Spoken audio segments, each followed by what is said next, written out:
Di sebuah ruang peta besar, lampu redup memantulkan bayang-bayang siluet tank, pesawat, rudal, dan galangan kapal perang. Dua benua, dua kekuatan, satu nama, Amerika Serikat. Satu nama lagi, Rusia. Dunia modern menyaksikan duel yang tidak hanya soal senjata tetapi soal strategi, kebijakan, identitas, teknologi, dan masa depan geopolitik global. Kekuatan militer bukan sekadar jumlah tentara atau banyaknya tank dan kapal perang. Ia adalah gabungan dari industri pertahanan, logistik, pelatihan, intelijen, teknologi, doktrin strategi, moral pasukan, jaringan aliansi, dan solidaritas global. Disinilah kita mulai membandingkan bagaimana Rusia dan Amerika Serikat menata invincibility mereka dan bagaimana perbandingan itu bermakna untuk dunia hari ini. Amerika Serikat, raksasa teknologi dan proyeksi kekuatan global. Amerika Serikat sejak akhir Perang Dunia II telah menata dirinya sebagai kekuatan militer global nomor satu. Fakta-fakta yang sudah mapan, anggaran pertahanan AS sangat besar, jauh melampaui negara lain. Ini memungkinkan riset, pengembangan, produksi, dan pemeliharaan teknologi militer paling canggih di dunia. AS memiliki armada laut global, kapal induk, kapal perusak, kapal selam nuklir, kapal amfibi, memungkinkan proyeksi kekuatan ke seluruh samudera dunia. Angkatan Udara AS dilengkapi pesawat tempur generasi terbaru, drone, satelit intelijen global, kemampuan AWACS, dan tanker udara mampu mengirim kekuatan udara kemanapun dengan cepat. Logistik global, pangkalan di banyak negara, sistem suplai global, interoperabilitas dengan sekutu NATO dan negara mitra memberi AS fleksibilitas global yang tidak mudah disaingi. Teknologi nuklir terdepan, sistem perang elektronik, siber, satelit, dan sistem komando dan kendali modern memberi AS keunggulan strategis. Secara singkat, AS bukan hanya militer terkuat dari segi volume, tetapi juga arsitektur kekuatan yang menyeluruh darat, laut, udara, ruang angkasa, siber, intelijen, semua terintegrasi. Rusia, warisan strategi, rudal dan pertahanan kedalaman. Rusia bukan hanya penerus Uni Soviet. Dia membawa warisan strategi militer panjang dari Perang Dunia II, Perang Dingin, hingga era modern. Beberapa kekuatan utama Rusia, kapasitas rudal balistik, rudal jelajah, sistem pertahanan udara atau anti-rudal, dan rudal anti-kapal. Rusia masih unggul di banyak kategori senjata strategis dan taktis. Armada kapal selam termasuk kapal selam nuklir yang mampu beroperasi di berbagai perairan, termasuk Lautan Es, memberi Rusia proyeksi kekuatan di kawasan sulit. Pengalaman perang nyata, Afghanistan, Chechnya, konflik Ukraina, pengalaman taktis dan intelijen keras membuat pasukan Rusia teruji, adaptif terhadap peperangan asimetris maupun konvensional. Industri pertahanan nasional, meskipun terbatas dibanding AS, tetapi fokus pada senjata efisien dan biaya efektif, rudal, artileri, kendaraan tempur lapis baja. Sistem pertahanan udara memberi Rusia keunggulan dalam konflik regional dan tekanan strategis. Kedalaman geografis, iklim ekstrim, dan kondisi medan yang keras membuat Rusia mampu menggunakan strategi pertahanan merepotkan lawan, termasuk pertahanan kedalaman, mobilitas di kondisi ekstrem, dan perang total ketika diperlukan. Dengan demikian, Rusia mungkin tidak memiliki keunggulan proyeksi global secanggih AS, tapi dalam banyak aspek perang nyata, rudal, pertahanan, ketahanan, ia tetap menjadi kekuatan yang sangat berbahaya dan sulit diabaikan. Implikasi persaingan militer saat ini, perbandingan di atas menunjukkan bahwa AS dan Rusia tidak bisa dibanding hanya dari angkatan tempur. Dunia modern menjadikan konflik bukan hanya soal tank vs tank atau kapal perang vs kapal perang, tetapi informasi, ruang siber, teknologi, intelijen, dan strategi geopolitik. Karena itu, konflik langsung antara AS dan Rusia berpotensi sangat destruktif: nuklir, siber, ekonomi. Konflik regional di mana Rusia unggul, misalnya medan berat, perang darat, rudal, bisa membuat AS kesulitan, terutama jika harus mempertahankan banyak front. Untuk lawan bersama, misalnya koalisi besar terhadap agresor, keunggulan global AS tetap sulit disaingi, tapi Rusia bisa menjadi lawan tangguh dalam perang asimetris. Sekutu dan aliansi menjadi sangat penting bagi AS untuk mempertahankan dominasi. Bagi Rusia untuk memperlebar pengaruh ke wilayah sulit dihadapi AS. 1. Anggaran pertahanan ukuran DA berlanjut. Anggaran menunjukkan niat sekaligus kemampuan jangka panjang. Amerika Serikat tetap memimpin dunia dalam belanja pertahanan dengan anggaran yang berada di kisaran ratusan miliar dolar per tahun. Dokumen DoD dan laporan Kongres menunjukkan permintaan dan otorisasi anggaran DoD FY 2024 berada di kisaran 842 miliar dolar dan angka otorisasi atau komite untuk 2025 bergerak di kisaran 830 dolar 850 miliar dolar tergantung pos-pos darurat dan legislasi.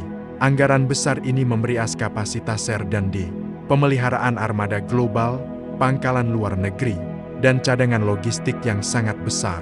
Controller Defense Governor 1 Rusia telah menaikkan porsi belanjanya secara signifikan sejak 2022 mengalihkan sumber daya besar ke produksi munisi, kendaraan lapis baja, dan modernisasi senjata strategis.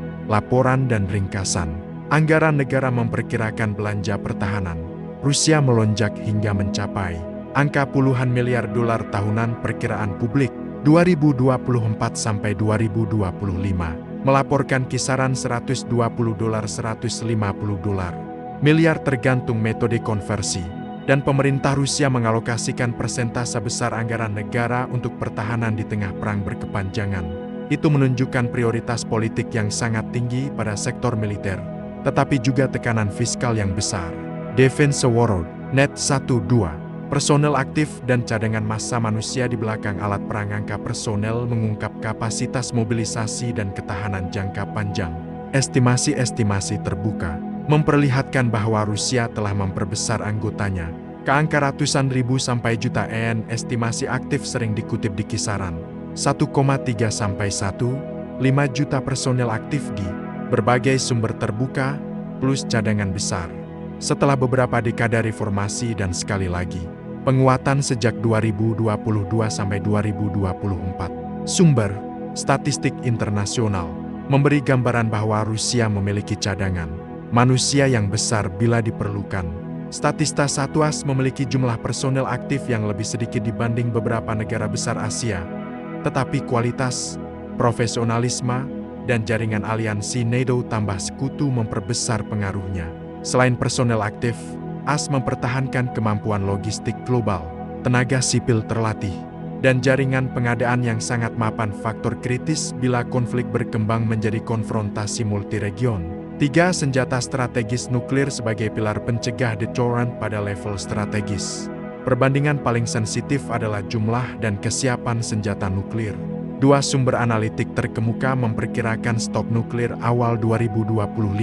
Rusia, total inventory termasuk yang disimpan atau retired awaiting dismantlement, diperkirakan di kisaran 5,4 sampai 5,5 ribu warhead, dengan sekitar 4,3 ribuan warheads yang termasuk stok aktif atau tersedia dan sekitar 1,7 ribuan warhead strategis yang dikerahkan.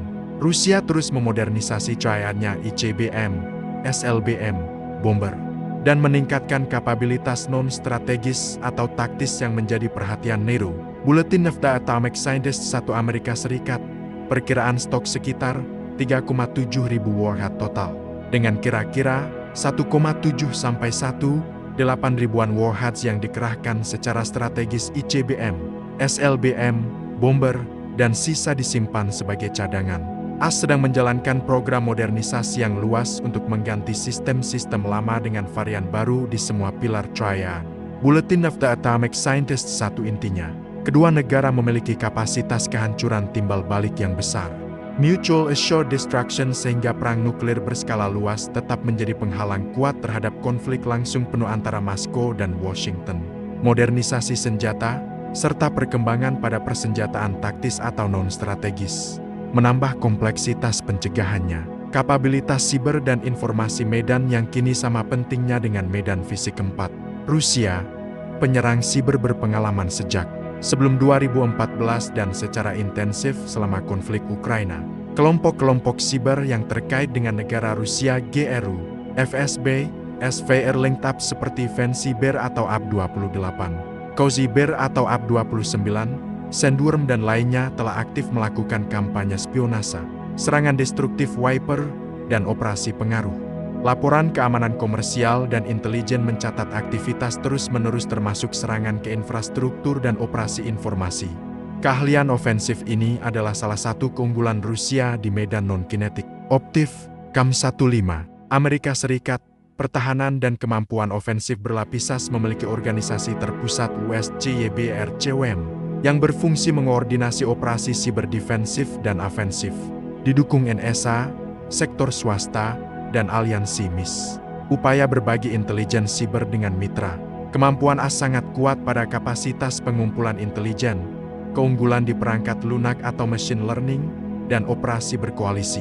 Namun operasi ofensif AS terkadang dibatasi oleh kebijakan dan dampak geopolitik sebuah keseimbangan antara manfaat dan risiko.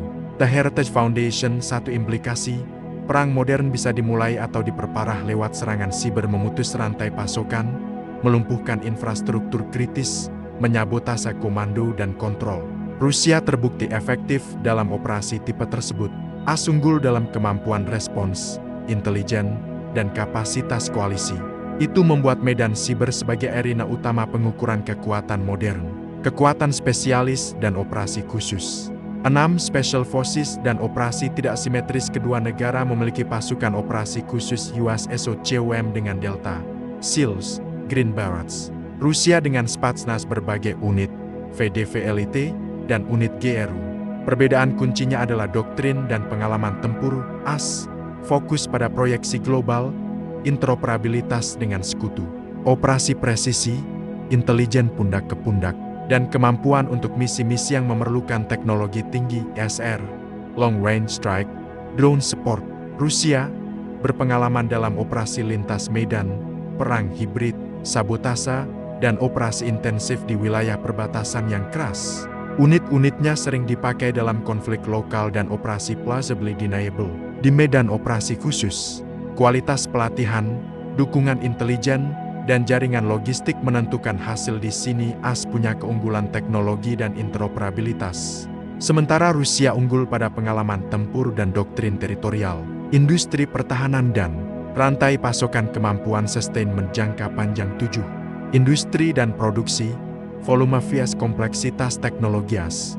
Industri pertahanan AS sangat besar, terfragmentasi di banyak perusahaan Lockheed, Boeing, Northrop Grumman, Raytheon, General Dynamics, dan lain-lain. Kuat dalam R&D semikonduktor, sistem sensor, stealth hypersonic research, dan mampu memproduksi sistem kompleks. Namun rantai pasokan AS sangat global dan bergantung pada komponen canggih serta pasar modal. Anggaran besar memungkinkan cadangan produksi yang besar dalam krisis. Rusia fokus pada produksi massal sistem tertentu rudal, artileri, lapis baja, drone dengan model yang menekankan biaya efektivitas dan kemampuan perbaikan cepat. Sanksi dan pembatasan impor memaksa substitusi lokal. Itu menghasilkan keterbatasan pada komponen elektronik canggih dan semikonduktor, tetapi juga mendorong inovasi improvisasi dan konversi lini industri sipil ke militer. Dalam konflik berkepanjangan, kemampuan Rusia untuk menskalakan produksi amunisi dan kendaraan lapis baja menjadi kekuatan nyata. Namun modernisasi teknologi tinggi melemah relatif terhadap AS. LinkedIn. 1 kelebihan dan kelemahan relatif. Ringkasan taktis. Kelebihan AS proyeksi daya tempur global, kapal induk, pangkalan luar negeri, logistik, keunggulan teknologi pesawat generasi 5, ISR, space dan komando jaringan, aliansi internasional luas NATO dan banyak mitra di Asia Pasifik, cadangan industri R&D dan manufaktur berteknologi tinggi, controller, defense, Gulf. Kelebihan Rusia kekuatan strategis rudal dan triad nuklir yang besar, pengalaman tempur nyata dan doktrin perang darat atau ruang terbuka, kapasitas produksi amunisi dan kendaraan yang cepat. Fokus pada volume, kemampuan siber ofensif dan perang hibrid. Bulletin of the Atomic Scientist. 1 kelemahan AS ketergantungan pada rantai pasokan global dan bahan baku kritis, biaya tinggi operasi skala besar jangka panjang, risiko politik dan relasi domestik mempengaruhi komitmen. Kelemahan Rusia tekanan fiskal dan dampak sanksi yang membatasi akses teknologi maju. Ketergantungan pada mobilisasi dan biaya sosial atau politik konflik berkepanjangan. Keterbatasan proyeksi daya di luar kawasan tertentu MIS. Samudra terbuka jauh dari perbatasan. Veridika. 1 contoh skenario singkat bagaimana benturan bisa terlihat. Analisis skenario, catatan, ini bukan prediksi. melainkan skenario what if analitis berdasarkan kapabilitas yang tersedia. Skenario A, konflik terbatas dan eskalasi siber, sebuah serangan siber besar MIS terhadap jaringan energi atau bank dilacak ke kelompok yang berhubungan dengan negara X. AS merespons dengan serangan siber terbatas ke jaringan militer lawan. Eskalasi terjadi, sabotase, serangan balik siber, dan peristiwa-peristiwa fog of war membuat negara-negara pihak merasa perlu melakukan aksi balasan militer terbatas. Dalam skenario ini, Rusia akan mengejar keuntungan di ruang hibrid proksi, disinformasi. AS akan memanfaatkan aliansi dan kemampuan ISR untuk menahan dan membalas. Mediasi internasional dan saluran merah hotlines menjadi kunci mencegah eskalasi nuklir. Skenario B, konfrontasi regional berlapis, konflik di Eropa Timur atau kawasan Asia Pasifik memancing respons. NATO vs Rusia atau AS vs Tiongkok. Rusia akan memainkan kekuatan rudalnya untuk menahan dan memaksa lawan berkalkulasi ulang. AS akan menggunakan proyeksi kekuatan laut dan udara serta dukungan aliansi untuk menahan.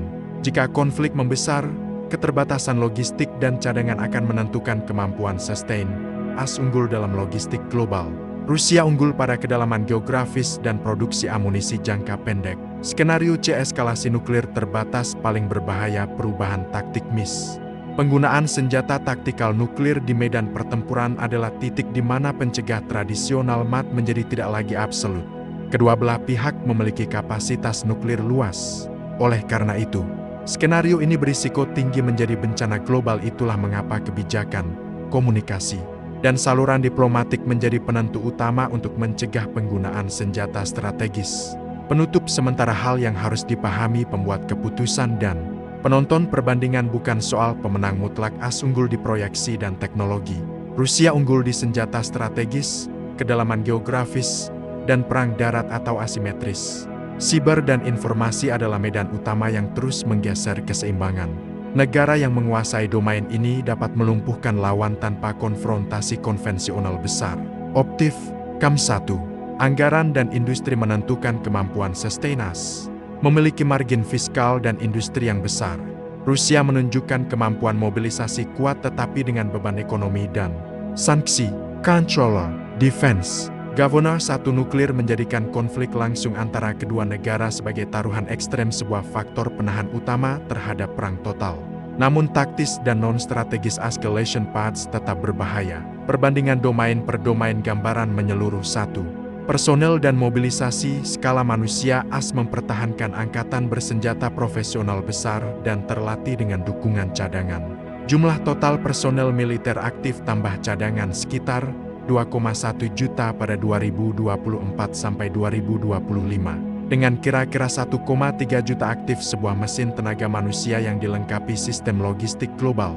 USAVATS Rusia telah memperbesar kekuatan manusia sejak 2022 dan diperkirakan memiliki mobilisasi atau personel aktif di kisaran 1,3 juta dan cadangan yang jauh lebih besar, jutaan.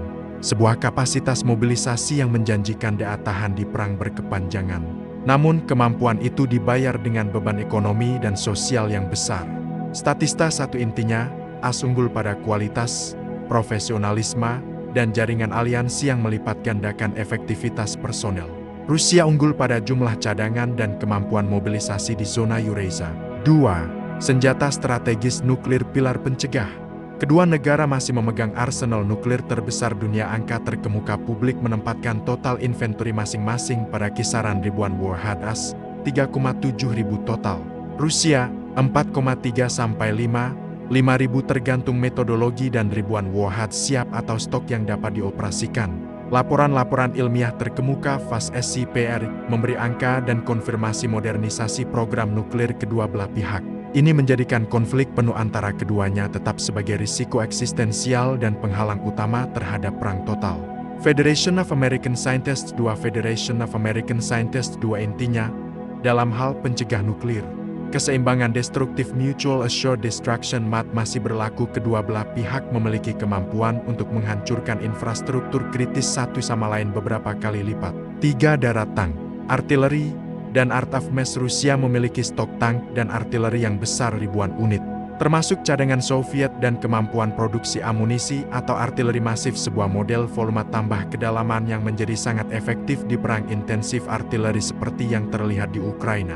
ISS dan laporan intelijen Barat mencatat bahwa Rusia mampu menekan output produksi hingga ribuan unit amunisi per bulan dan memobilisasi banyak kendaraan dari cadangan.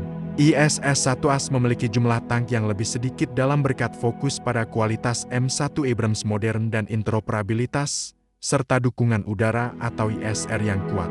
Namun Amerika menyimpan banyak unit di reserva dan mengandalkan logistik global untuk mendeploy kekuatan tempur berat ke Seattle yang memakan waktu dan sumber. Sumber industri memperkirakan inventori M1 aktif beberapa ribu dipadukan antara aktif dan cadangan. 360 research reports. KAM1 intinya, Rusia unggul pada kuantitas artileri dan tank khususnya untuk perang darat skala besar di Eropa. Sementara AS unggul dalam integrasi udara-darat, presisi, dan dukungan logistik jarak jauh. 4 udara jumlah, kualitas, dan KSR AS. Keunggulan dalam pesawat generasi 5 F-22, F-35, jaringan AWACS, tanker udara, pesawat ISR dan kemampuan proyeksi global. Meski ada diskusi tentang penuaan jumlah total pesawat dan tantangan produksi, arsitektur udara stealth tambah jaringan sensor tambah tanker masih sulit disaingi di operasi jarak jauh. Business Insider Rusia, inventori udara sangat besar, ribuan pesawat di semua kategori, termasuk pesawat tempur modern Su-35, Su-34, Su-57 dan bomber strategis Tu-160, Tu-95. Namun banyak platform Rusia adalah versi modernisasi pesawat Soviet. Kesiapan operasional, keausan, dan masalah logistik menunjukkan keterbatasan relatif meski jumlahnya besar. Produksi Su-57 meningkat tetapi jumlahnya relatif kecil dibanding pesawat AS generasi 5. Defense Mirror 1 intinya, AS unggul pada teknologi stealth, jaringan sensor dan pengisian udara. Rusia unggul pada jumlah total platform udara dan bomber strategis serta beberapa sistem interceptornya. 5 laut kapal induk, kapal selam, dan proyeksi maritim AS, armada kapal induk nuklir terbesar dunia 11 super carriers menurut dokumentasi anggaran atau Kongres. Armada kapal selam serbu dan SSBN yang sangat modern Virginia, Ohio Replacement, dan jaringan pangkalan global memberikan AS kemampuan proyeksi DA di seluruh samudra. Ini adalah keunggulan tak tertandingi bagi operasi di luar rumah Expeditionary Power. Congress, Governor 1 Rusia, armada permukaan lebih kecil. 1 kapal induk tradisional yang bermasalah Admiral Kuznetsov perbaikan atau ketidakpastian status. Namun Rusia kuat pada kapal selam rudal balistik SSBN dan kapal selam serbu operator bawah permukaan yang mampu operasi littoral dan penempatan rudal strategis. Rusia juga mengembangkan kapal permukaan berkemampuan rudal hipersonik atau anti kapal. Wikipedia 1 intinya, AS, dominasi laut global dan proyeksi. Rusia, ancaman bawah permukaan SSBN atau SSN dan rudal anti kapal yang membuat perairan tertentu menjadi sangat berbahaya bagi lawan. 6. Siber, informasi dan elektromagnetik. Rusia telah menunjukkan kapabilitas ofensif siber dan operasi pengaruh yang signifikan GRU atau FSB Linked Apps. Efektif memukul infrastruktur dan menjalankan kampanye disinformasi ini adalah area di mana Rusia sering mencetak poin tanpa menghadapi konfrontasi militer langsung. TASAS punya kemampuan defensif atau ofensif berlapis WSCYBERCOM, NSA, aliansi siber, serta keunggulan di intelijen sinyal, kapasitas kriminalisasi serangan siber, dan dukungan teknologi swasta. Namun kemampuan AS terkadang dibatasi oleh diplomasi dan hukum internasional.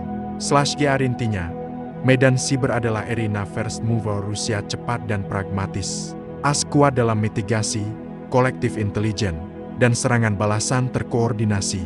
7. Industri pertahanan dan logistik sustainment jangka panjang AS, kapasitas industri R&D dan manufaktur berteknologi tinggi besar. Tetapi rantai pasoknya sangat global dan bergantung pada komponen maju semikonduktor, sensor. Anggaran pertahanan raksasa memungkinkan produksi dan riset jangka panjang. Rusia mengadaptasi industri untuk volume amunisi dan produksi kendaraan cepat, memanfaatkan stok Soviet dan lini produksi yang disesuaikan. Perang berkepanjangan menunjukkan Rusia mampu menjaga output amunisi dan artileri tinggi, namun sanksi memukul kemampuan teknologi tinggi microelectronics. The Guardian 1 intinya, AS unggul di kapasitas teknologi dan manufaktur kompleks. Rusia unggul pada skala produksi amunisi dan kendaraan untuk konflik intens di darat.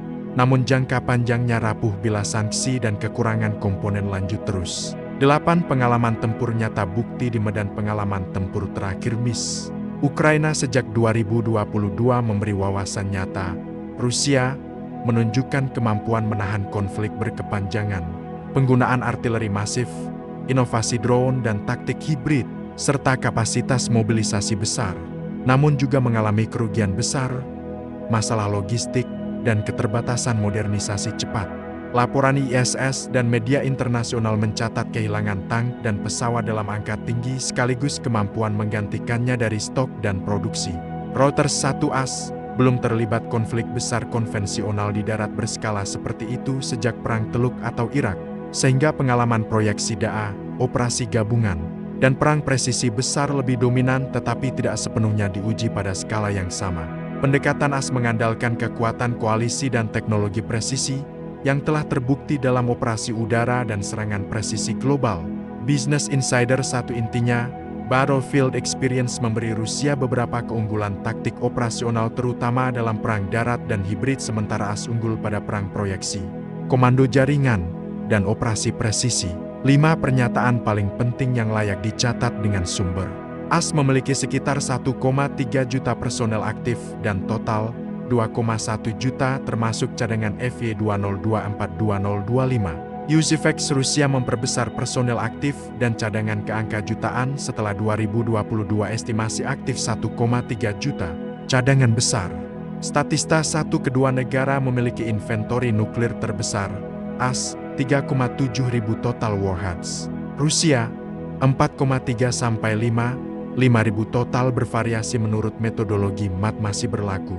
Federation of American Scientists 1 Rusia mengandalkan volume tank dan artileri ribuan unit, banyak stok Soviet dan kemampuan produksi amunisi besar.